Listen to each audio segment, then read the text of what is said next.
Dogworks Radio is sponsored by Alaska Dogworks. Check out their website at alaskadogworks.com. You can support this podcast on patreon.com/First Paw Media. From First Paw Media, sponsored by First Paw Coffee Company, this is the Dog Driver Show. Visit our website at dogworksradio.com. Now here are your hosts, Robert Forto and Kourosh Partow. Hello and welcome everybody. This is Robert and I'm here with my co-host Kourosh and we are the Dog Driver Podcast. Today we have a fellow Chugach dog musher member. We're looking forward to talking to him. He's been on my other show, Mushing Radio, a few times. He's just finished Iditarod, but he's also a sprint musher as well. He's done Rondy. We're talking to Matt Paveglio. KP, what do you know about Matt? Matt is Chugach Dog Mushers Association board member, and he's been involved in the sport as I know of probably like 5 or 6 years that I know him personally, and he's been heavily involved in maintaining our trail system, organizing races, fundraisers, finding sponsors, bringing the fun to the sport, quite honestly. And Matt, welcome to the show, and tell us who you are and what are you all about. Glad to be here, guys. Robert and KP, it was a long winter without you guys. I'm a musher that lives in Eagle River, and my primary place to train my home trails, Chugach, and that's where I met both Robert and KP. And I miss it. It was a long ways away. I took and put everything I had into this Iditarod, and it was the right decision because we had a nice race. But simply put, I'm a big-time mushing fan that just got closer and closer to the races, watching Rondy downtown, watching Iditarod start. That turned into volunteer gigs here in the state with handling for Jim Lanier and Bob Bunsen, and then just kind of developing my skills, and every door that was open led to another open door, So I guess it was like if you were willing to put in some work, you could have anything you wanted in the sport. And so the sky's the limit going forward. It's just I'm a big fan that is just kind of, I feel like a voyeur, looking in and just kind of living my dreams. Matt, we've interviewed only one other musher who had ran both Rendezvous and Iditarod, and that was Thomas Warner, Iditarod champion, and Rondy top, I believe, 3 finisher. So the reason I have you in a sprint show is I want to ask you about the differences and about the feelings of being on the avenue, on 4th Avenue, at the start of Rondy and the start of Iditarod. So you did Rondy 2 years ago, right? Or 3? Yeah, yep. 2019, I think, is when, yep. 2019. Tell me about how all of that happens and why you decided to run Rendezvous in 2019. So I took my basically a distance team that wasn't going to be doing any more distance races, and started training them, bringing their speed up. And part of my theory was like, if you start kind of working a little faster, maybe you bring their top end up for distance races, you get a little faster that way. But it happened all of a sudden. We had a race that was canceled, the Willow 300, and the Willow 300 gets canceled, and that was my going to be one of my qualifiers for the Iditarod. So I was a little upset, but the Eagle River Classic was going on. The Eagle River Classic, as you guys know, is 2 days, 18 miles. I'm like, oh, this will be fun. I'll just go there and, definitely get last place. And before I knew it, someone was like, well, you can borrow my Dandler and you can try and get a little faster and you don't have to wear booties. And it was just a thrill, like letting my dogs run, letting them run wide open like that, and training them up to that. I didn't just go from distance to the speed. I took them out to the track and I'd let them get up. And for us, I'm getting up to, going over, 10 miles per hour for a long period of time was fast for us. But we ended up working up where we were doing some shorter runs at 15 miles per hour, but we ended up getting them up to that 13 miles per hour, which for me is a thrill. It's not the hounds going 20 something plus, but it was Eagle River Classic happened as just kind of a way, something to patch, give us something to do, keep our training going, kind of do something different. And it was a riot. So I sat down and, I talked to Dr. Bunsen and I said, I think I want to run Rondy. I know we'll get last place. He's like, well, why don't you call Kourosh and just kind of talk to him about it? Because, there's particulars about being slow and, you don't want to ruin someone's race by being the slow, gumpy Iditarod team out there. So I think I got a hold of UKP and you gave me the blessing and just got a Dandler to run, and we went into Rondy. And I think the biggest differences or the biggest similarities, there's the distance differences and, but there's no distance in those. There's no difference in competitiveness. There's no difference in the feeling starting that race. It is such a thrill to run through the streets of Anchorage. And, with Rondy, they had no idea if I was in last place or first place the way we go. So, they could have been cheering on a champ. A lot of the fans, casual fans on the side didn't know. And, someone told me, I think Deanna, Kourosh's wife, told me, you'll have tears on day 3 coming down the avenue. And I was like, oh, whatever, I'll be fine. I'm a distance guy. And I did, man. It was the feeling of completion when you do those 3 races and you're so proud of your dogs even our guys reached further into the tank and pulled something out of them, this little bit of speed. I was completely and totally amazed by them. I think our run times were within 20 seconds of one another. So we just ran a very consistent, fun race in Rondy, and it's just a riot. It's a different thing, but it's the same camaraderie on the trail with your dogs. It's the same every little mistake, every little preparation, all these little things that you're like, well, if I did it again, I would do this differently.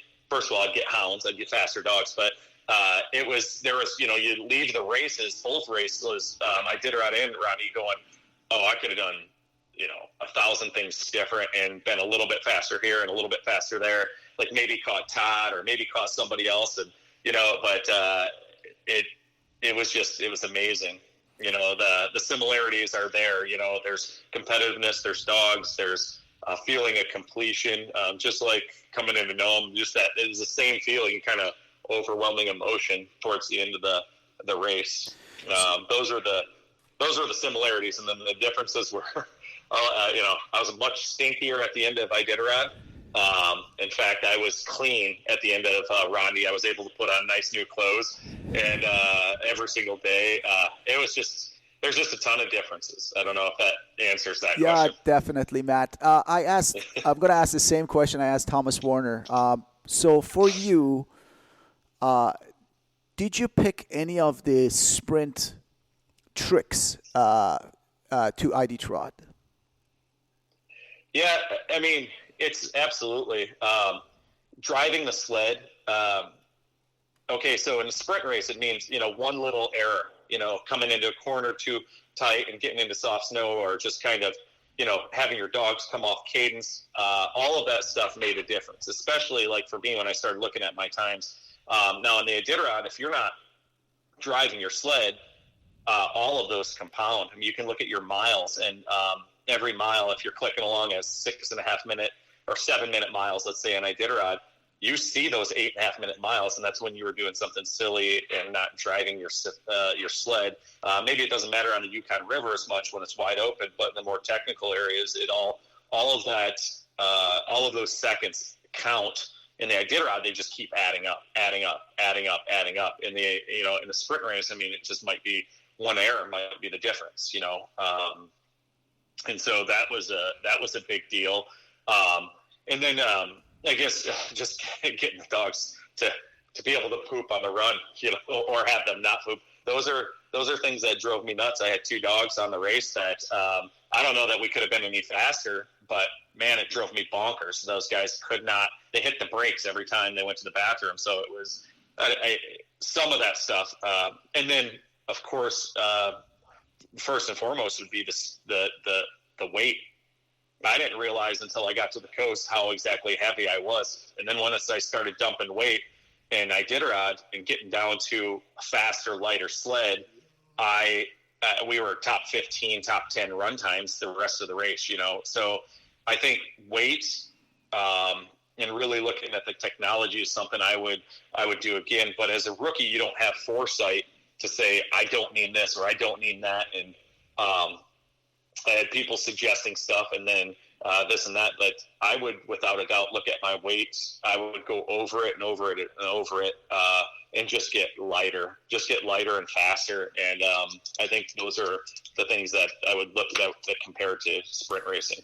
Matt, when I did Rondy, I lost, I'm not a big guy, but I lost 3 pounds. How many pounds did you lose at Iditarod? I think I lost close to 10 pounds, but it was more like 8. I think I started at I started at 178. It was 170 to finish, but I put that all back on now. Good job. Quickly. Yeah, thank you. Ice cream's good. Tell me about your Iditarod experience. Obviously, you're a rookie. You were a rookie, but you're a rookie finisher, and that's by itself a gigantic deal. You started on the avenue again, like Rondy this time. And what was in your head when you left? Wow, we're going slow. The 3 days in Rondy, you're flying. You hear people telling you slow them down the whole way. And I had a tour sled that was a very big, double driver sled. So my daughter was behind me, and I had a lady in the basket. And that was sitting in the basket of the sled. And I was also pulling Kathleen Frederick, the owner of the dogs, on a tag sled. So we had 12 dogs. We were pretty heavy. But, man, the experience of finally getting to the start line, I had everyone tell me, most of the race is getting to the start line. So if you can get to the start line, you're doing good. So we got to the start line, and the dogs went through all the tunnels and did all the things. But going 48, I think it was pretty rough for me because everyone had given away most of their free hot dogs and donuts. So by the time I went by, there were no more free hot dogs and donuts. So I was a little upset. That was my ceremonial start experience. That's great, though. Matt, so you said something, and that may be a great opportunity for our listeners to see and to hear how you can get involved in the sled dog sport. You said the owner of the dogs. For our listeners who are not familiar with Matt Paveglio, he's been involved heavily. Rondy, Iditarod, Classic, and he doesn't have any dogs. Well, you have one, correct? You have one sled dog, correct? We've got 2 now. We've got 2. Kissy the yearling. Okay. I got from Justin Savitas, and then Smoke Wagon from Andrea Rosendi and Matt Baylor lines. But yeah. So tell us because you see a lot of people, they want to be inside in the sport and run dogs and train dogs, but they are like, oh, I don't have dogs. Tell us what it would take and how much hard work it is, because the dogs are not at your house. You have to go from your house to wherever the kennel is, train, do this and that, change your lifestyle. What would it take to be Matt Paveglio? Probably a lot of energy. I'll start there. When I trained at Jim Lanier's house, that was the easiest training gig. It's, let's say, 20 minutes to get to his house, another 20, 25 minutes, 30 minutes, just prepping, just talking about the day. An hour and a half of yard chores, getting all the lines around. And then most of the time we'd load the dogs up. We'd go over to the track. Takes another hour. Early season, you do an hour run. Later in the season, you're doing 6-hour runs. You return, you kind of repeat, and you go home. So it's a 12-hour day. These guys they want the help. They like to share the expertise. They have an amazing amount of equipment that they're willing to either lend to you or show you how to use. And I'm talking about Jim Lanier and other kennel owners. They have a lot of, but it's also a lot of work. Imagine working full time on a farm. And the payoff is probably some of the most thrilling country and beautiful scenes you're going to see. A bond with these dogs that if anybody knows dogs, it's a deep love. It's pretty amazing. But you've got to change your life. So I work 3 days a week as a nurse and then I worked 4 days a week in the yard. So I was doing stretches of maybe 6 days at the hospital, and then I'd be 8 days at the yard with no breaks from September to the 17th when I finished. I had approximately 2 days off to do 2 or 3 days off total to do administrative work, and it was never sitting on my butt. I had to make calls. I had to do runs to town. So, I mean, that's what it took this year for me.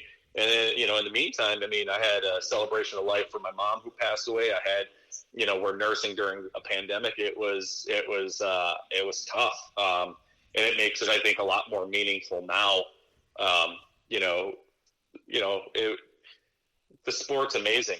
It's a lot of work, but there's people out there, and really all you have to do is start by volunteering at a club, start by volunteering at a rescue, get a couple of dogs yourself that way. Volunteer with a musher.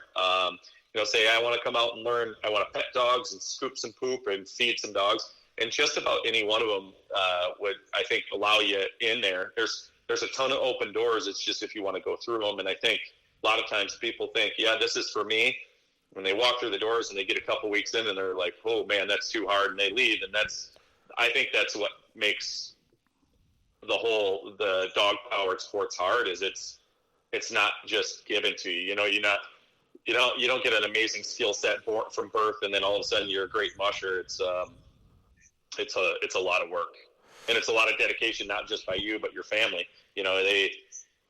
All of us mushers, I mean, whatever side you're on, sprint or distance, you kind of give up a lot of friendships and other liberties and amazingness to do the dog stuff. And we all think it's worth it, but it's definitely not for everybody.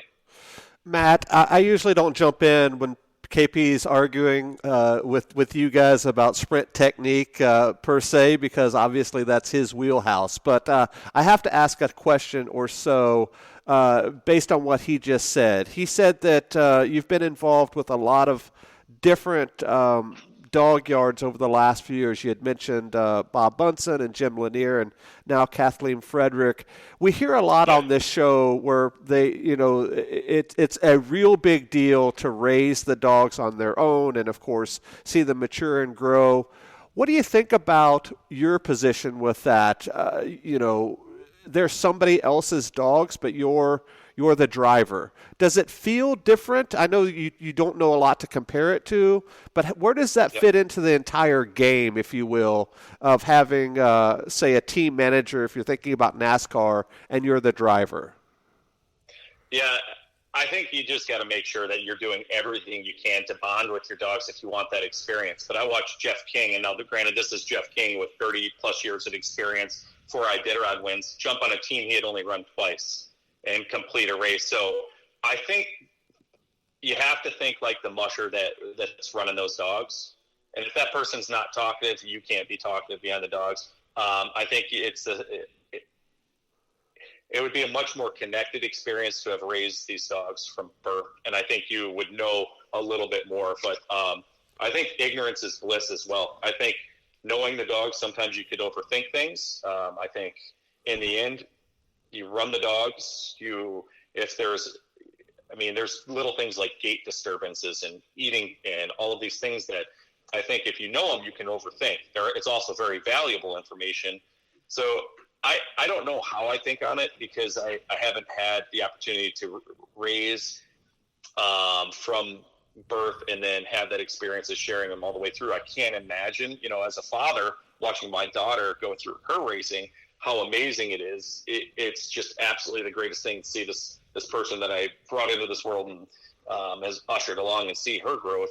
And I know how connected it is with that. So I can only imagine with the dogs it would be a little more connected. But that was my entire focus this year. You get into the yard, and I was a little territorial about who got to play with the dogs and touch the dogs and be with the dogs on camping experiences, because I wanted every single bit of that I could. And I kind of had to, argue for it amongst the handler and even Kathleen, just making sure that I had every second I could with the dogs. And we all understood that that's essential. You're about to have these dogs do one of the toughest things, in their life. And they've got to trust you. So I think, just like if you've raised them from birth, or if you're just jumping on a team, runner jumping, kind of like I've been doing the last couple of years, you just got to be a very controlled and measured person on the runners. And anytime you feel a little bit of, maybe temper rising up where you might want to yell or clap your hands or something, you can't, because you've never been in this situation with these dogs. You don't know how they're going to respond to you, so I think you just kind of got to sit back and observe and just kind of enjoy the ride. So, 31st place, heavy amount of rest, really analyzing my dogs is where I am now.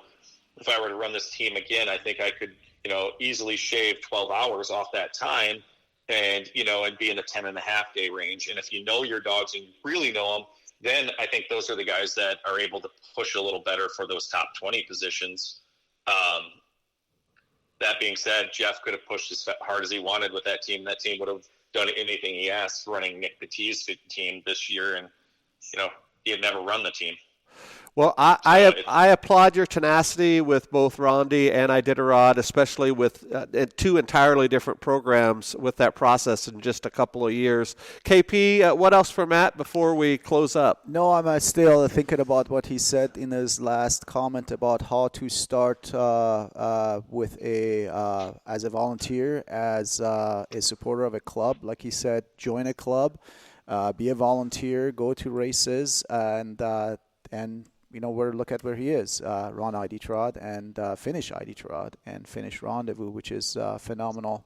Matt, thank you so much for everything you do for the club, all the fundraisers, all the events you organize, and looking forward to see you more in Chugiak and Marchand. And I have one final question, since this whole thing is sort of revolved around this progress, and I would like to ask.